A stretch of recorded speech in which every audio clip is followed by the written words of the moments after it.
All right, before we begin, can we all agree that we're just here really to have a good time? Yes. All right. I want to thank you all for making me extremely comfortable.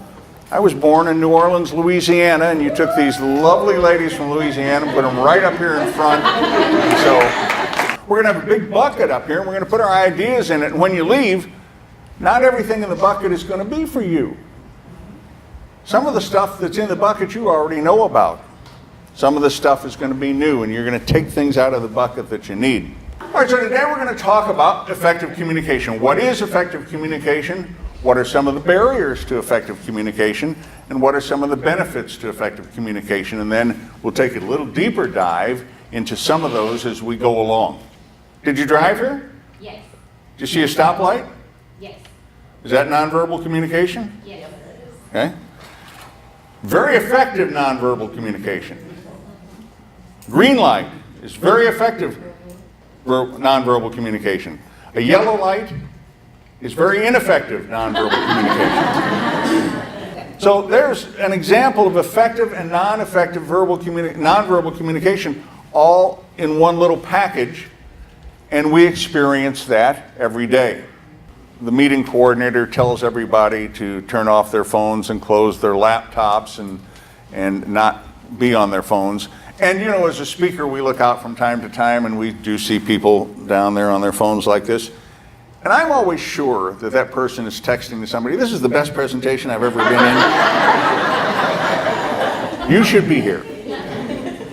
When I was in the Army, one of the first things they would do when they would send us out on training missions is cut off our ability to communicate with the other. Are there any veterans in here? Okay. Well, you understand that. The first thing they do in the training mission is cut off your ability to communicate. Why? Because it's important. It's important in business. Here's a tip. Here's the free tip from the speaker. If you're going to have a slide presentation, put a puppy in it. You can't go wrong with puppies. Years ago in ancient cultures, there were three really important people. One was the high priest, and that high priest took care of everybody's spiritual needs, and he told you, or the members of the tribe, who to worship and when to worship and how to worship, and what God to worship to get the corn to grow and what God to worship to get the water to flow. There was the healer, and this is the person who took care of all the tribe's ills, and they came up with the various potions and the herbal remedies. The third one is the oracle. And the oracle,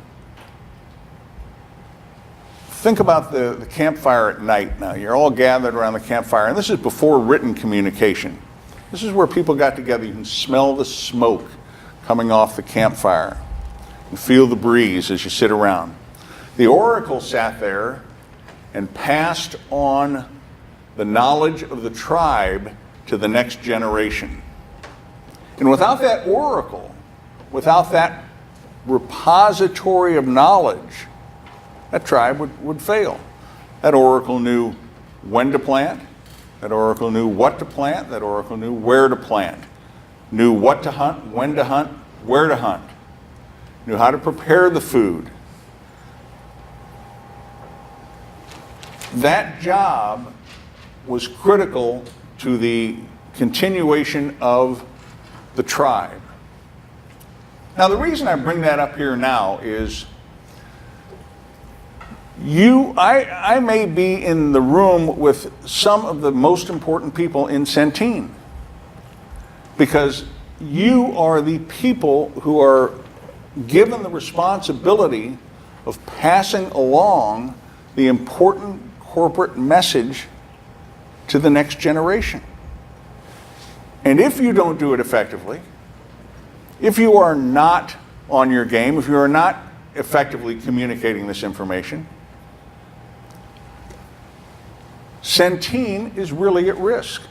The CEO, the Chief Executive Officer, the COO, the Chief Operating Officer, and the EIEIO. I don't know what that is, but old MacDonald had one on his farm. I know it was important. Of Centene have passed along this corporate knowledge to you. It's an honor to have your jobs. I know that with every job there's that tendency to go, it's my job, but it's an honor to do what you do. You are the oracles of Centene, and Centene has given you and entrusted you with this information. I think you should give yourselves a round of applause.